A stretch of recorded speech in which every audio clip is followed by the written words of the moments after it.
Hi there, this is John Wilkinson again from History Made Easier, with my second presentation using examiners' reports on reading those exam questions with care. I'm telling you, if you don't, you can blow 2 years of hard work. So please, please, please listen and take note of this presentation.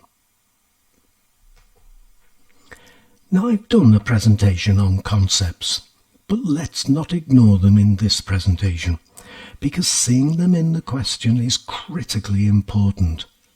Look at the comments for these 2 questions, and I'll be using this first one on the next slide too. In what ways and with what success were attempts made to establish collective security in either the period 1920 to 1930 or 1945 to 1955? And the examiner's report tells us this was a very popular question. Very popular, with most candidates choosing the 1920 to 1930 time period.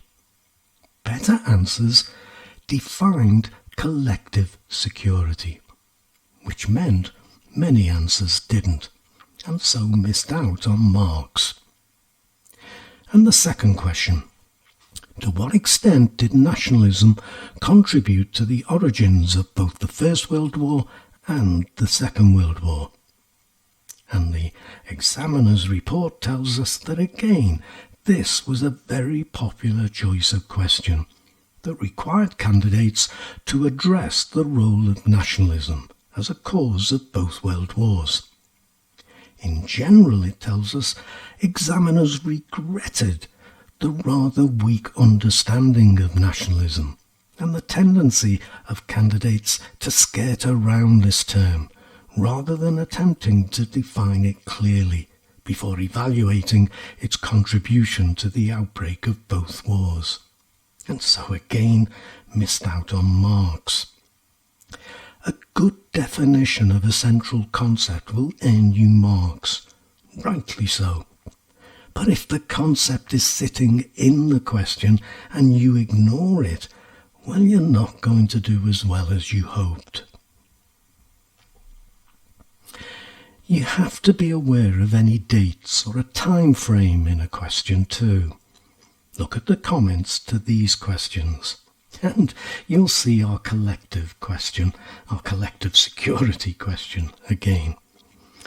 In what ways and with what successes were attempts made to establish collective security in either the period 1920 to 1930 or 1945 to 1955? And with regard to the time frame, the examiner comments, knowledge of the League's activities seemed limited to the Manchurian crisis, which was in 1931, and the invasion of Abyssinia, which was in 1935. And so it says, even though these were outside the time frame of the question. They're going to lose out there. And the second question, assess the importance of each of the following in the rise to power of Stalin. Errors made by rivals, the use of propaganda, popular support.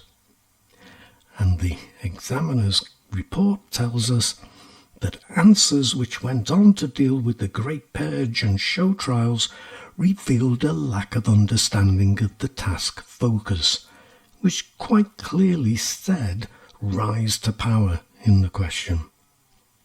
Now, I'll remind you of my video on timelines.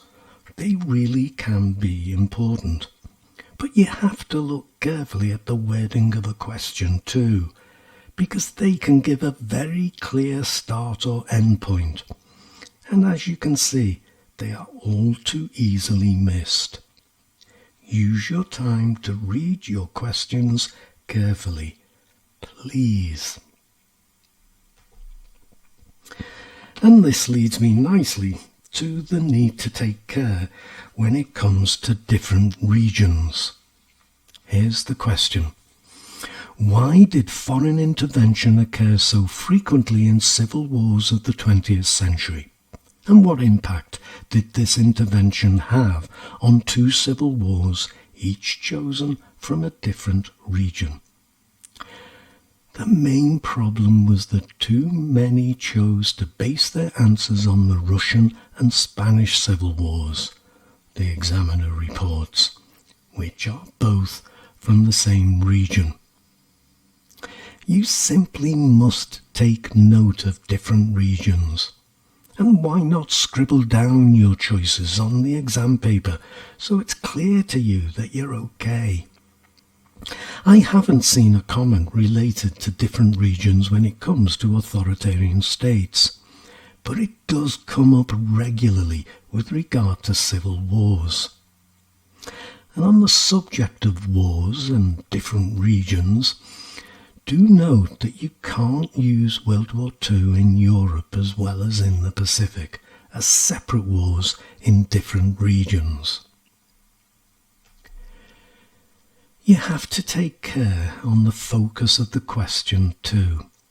Economic factors in the causes of wars or the rise to power of authoritarian leaders as examples. But for those of you who are likely to use Stalin in your choice of authoritarian leaders, a special warning. Look at what's repeatedly happened in the past. First question. Popular support rather than the use of force was vital to the establishment of single-party states, with reference to two states each chosen from a different region. To what extent do you agree with this statement? Another very popular question. Unfortunately, with Stalin as the most popular example. Stalin did not establish the single-party state in the Soviet Union, and so he was not an appropriate example. And people will have missed out badly on that. Underlining how important it is that candidates read questions carefully during that initial 5 minutes of reading time. That's coming from the chief examiner, so do take note. And then there was this question. Identify the nature and extent of opposition to one authoritarian or single-party ruler and assess the methods used to deal with such opposition. This was another very popular question. Unfortunately, candidates who discussed Stalin tended to focus on the opposition he faced during his rise to power, although the question quite specifically mentioned ruler, and so for the most part, such material was only of marginal relevance. Again, so they've mentioned this already in this particular report, this indicates the importance of candidates reading questions carefully and using only material that is relevant rather than simply narrating what they have revised. Stalin seems to get to you guys. Don't let him get to you. A couple more points to make. Sometimes it helps to share your decisions, your choices, your reasoning with the examiner. I draw the picture of taking the examiner by the hand and leading her through your essay. The examiners can't guess your reasoning. It has to be clear. Look at the comments for this question. Analyse the methods used and the conditions which helped in the rise to power of one ruler of a single-party state.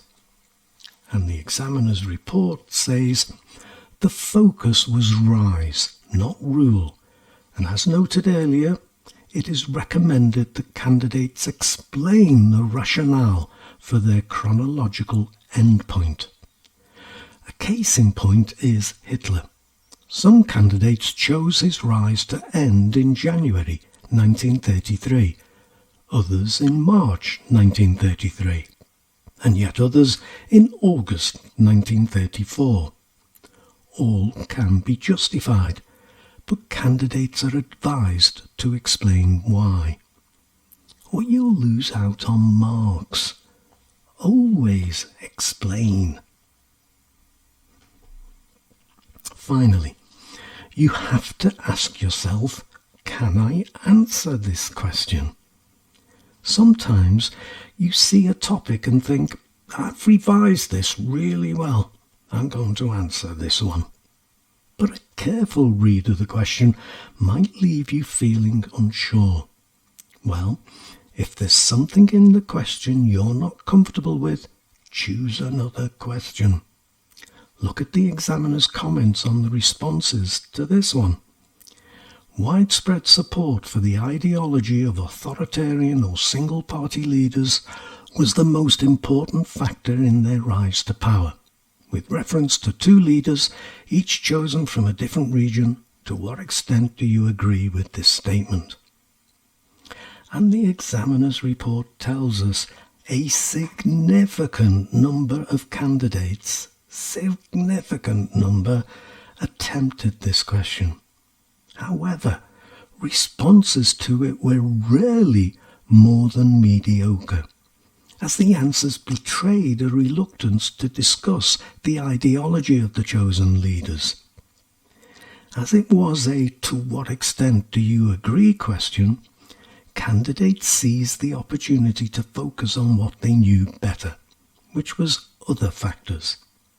In the future, remember this is the examiner reporting back to teachers, it is important that candidates understand that "to what extent" requires a balanced and analytical discussion of the named factor in the context of the wider issues. The named factor in this case was ideology. It is not an opportunity to drift from the set question toward a task they have pre-prepared. A reminder about the importance of ideologies. I have covered this in another skills presentation, as well as a pointer to the need to decide whether you can answer a question. If you can't, don't. Now, my last word on this, and I know it's been something of a marathon, but hasn't your whole IB course? And in my opinion, these skills presentations have been very important. Whether you use marker pens or just underline or circle words, which is what I do, have a system so that you don't lose sight of the instruction, the key word or the focus. And as always, I do thank you for listening, and I do wish you the very best of luck with your studies. And if you're hurtling ever closer to the exam, well, good luck in that exam hall. I'll remind you that I may have a tutorial slot available if you're interested in that. If that's the case, just get your parents to get in touch with me at historymadeeasier@gmail.com, and we'll see if we can sort something out. But for now, cheers.